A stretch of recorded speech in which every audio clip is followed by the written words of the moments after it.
Hi, I'm Jason Walsh. I'm a trainer here in Los Angeles, California, and I work with models, actors, musicians, and pro athletes. So when a client or a studio approaches me about a character that we're going to be developing, what we need to do is sit down and talk about not only the goal, but what it's going to take to get to that goal. What are the variables involved? There's a lot of things to take into account. So the stress is one side of it, the exercise. But there's a lot of other stressors that are involved as well. Environmental, there's day-to-day life, things like that. So that's the stress side of the coin. But we also have the recovery side of the coin, which I'd like to talk about today. Really, it's about stress and recovery, and that's how we get to the goal. What I like to focus on is nutrition, hydration, sleep, mental health, soft tissue, and of course supplements. Your next workout is really only as good as your last recovery. Training for an action role, Matt Damon, Elysium. The challenge is that they gave me a storyboard book with the way they want Matt Damon to look for this futuristic role, but I got Matt Damon from The Informant, which was a Matt Damon with a high body fat percent, which was for his role at the time. So the challenge was there. The good news is that the studio gave me enough time. We had approximately 4 months before Elysium started shooting in Vancouver. What we did was we established in the first month was trying to get rid of the issues at hand. He's been injured and had been living with shoulder injury, back pain. The months after that, we started working on his strength before we went into a lot more of the conditioning side of things. One of the things that we had to take into consideration, one of the variables for Matt Damon in Elysium, was that he became a cyborg and had to wear an exoskeleton. So we needed to get him to a point where he was very comfortable moving with that exoskeleton so that nothing bad happened. We spent, an hour and a half in the morning doing our strength training. In the afternoon, we'd come back and we'd do a lot of our conditioning, whether that's going for a run or sprints or swim or grouse grind, which is this hellish mountain in Vancouver. As we got closer and closer to filming, we really started stepping it up in the conditioning realm, fine-tuning his diet. We took a lot of the carbohydrates away, we increased the protein, we got his body fat down, and really everything started coming together. So when a client comes in, depending on their role, what we're going to do is manipulate calories and macro and micronutrients, also known as the proteins, carbohydrates, and fats. Those are really the ratios that we really play around with for this. We can increase caloric intake to increase size or create an environment where that person can grow, or we can deplete some of those calories and get them to start losing body fat. Let's say we're trying to lose fat. We pull back a lot of the carbohydrates until we get the body fat to a certain point when the body becomes highly efficient. The metabolism really rises. We can then introduce carbohydrates back and play with that variable so that it becomes fuel. Because the body's super efficient, it uses the carbohydrates as fuel. So within a matter of months, we took Matt Damon, who was pretty much broken. He had back issues, he had shoulder issues, he had high body fat percent, and we were able to transition him into somebody that was lean, who was 10% body fat, who had no pain, clean bills of movement, strength, resiliency, and we were able to carry that through the Candelabra, into The Martian, into Jason Bourne, which was like MMA fighter-esque type shape. Jennifer Aniston for We Are the Millers.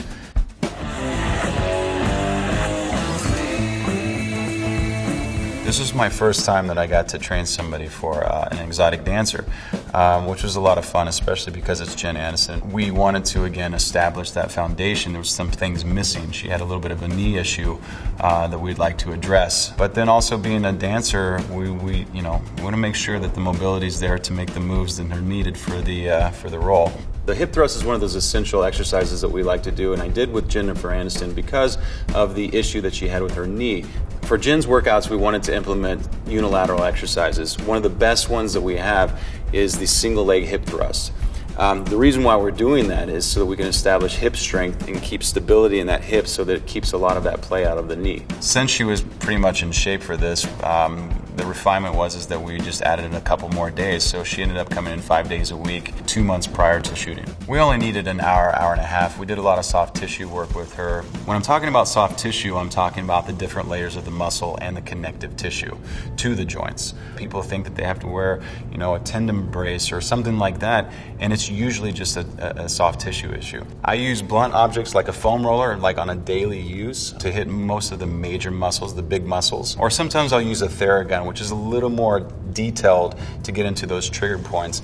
I'm finding that the aches and pains and the issues that we're finding comes down to soft tissue. A lot of the training came down to, because of the knee injury that she had that we had cleaned up, but we wanted to reinforce those movement patterns as we put her on the climber, the Versa climber, for a lot of the conditioning, because there's zero impact. It's reinforcing movement patterns.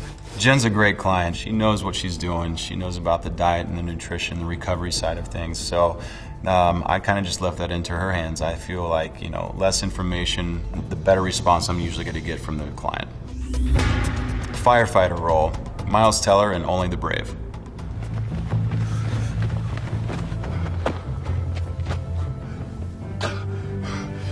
For Only the Brave, we had about 3 months, so we had plenty of time to get him in shape for this. The variables that were involved was obviously the extreme conditions, because they did film this in the heat, next to fire, in the forest, but also he needed to be as resilient as possible. So we wanted to build muscle.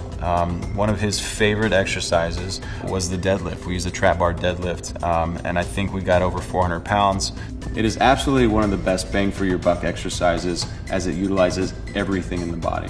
That's going to give him the testosterone benefit that we needed. We amped up the days to about 4 days a week. Didn't want to overstrain him, overstress him. We just needed him strong and resilient. So adding an extra day is all we needed to do.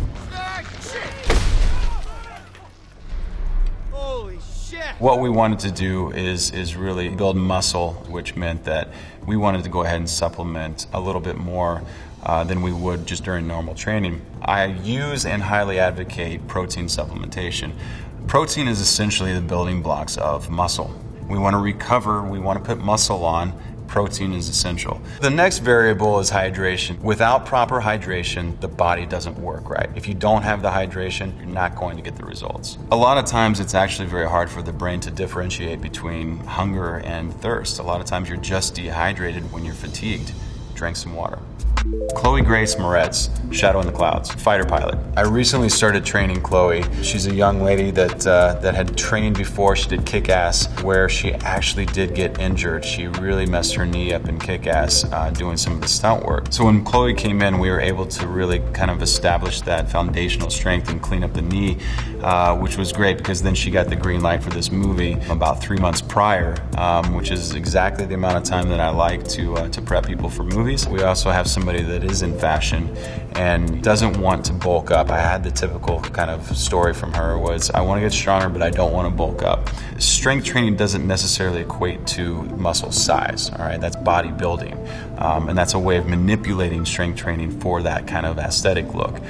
Strength training, the stuff that we're doing with them is, A, I've got to go through and I've got to fix a lot of the issues with her, and B, really try to prove to her that the stuff that we're doing is going to help her. And I did that by cleaning up her knee issue. She doesn't have the knee issue anymore. She was also never able to do a pull-up or a push-up. We would do everything from reinforcing her deadlift, her squat pattern. We did heavy sled work, lots of pull-ups. She's into the pull-up thing. Well, this is a multi-joint exercise. You can see the elbow to the shoulders, but also the core stability by keeping the knees up here. She's firing just about every muscle on the body. So when Chloë came to me, she couldn't even do a single pull-up. By the end of it, she was doing about 8 to 10 pull-ups. Really, we just did 1 hour a day, 5 days a week. I don't think we needed to do 5 days a week. She just loved the training so much that she wanted to do 5 days a week. It's one of those times when I didn't even have to request. She just wanted or demanded it. She's like, I'm getting stronger. I'm doing pull-ups. I'm doing push-ups. I'm pushing the heavy sled.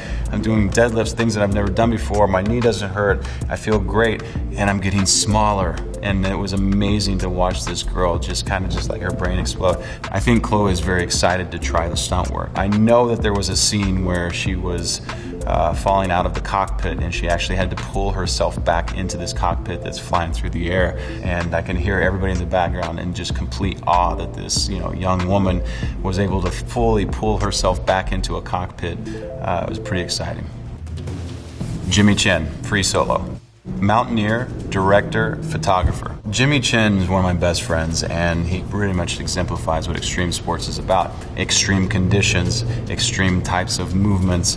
What I'm going to do is try to show and prove to him that there are elements within his body that become out of whack because of the types of sports, just like you would do with a professional athlete. You want to find and eliminate any of those potential issues that could become bigger problems, especially when he's on the side of a mountain. So my approach with Jimmy is really trying to keep his body as much in balance as possible. He lets me kind of have half of the workout where I get to do that refinement and pick on his weaknesses, and then the rest of it is how much can I kick his ass in the conditioning aspect. This is one of those cases where you don't have somebody that's coming in 2-3 days a week. Jimmy's gym is the outdoors.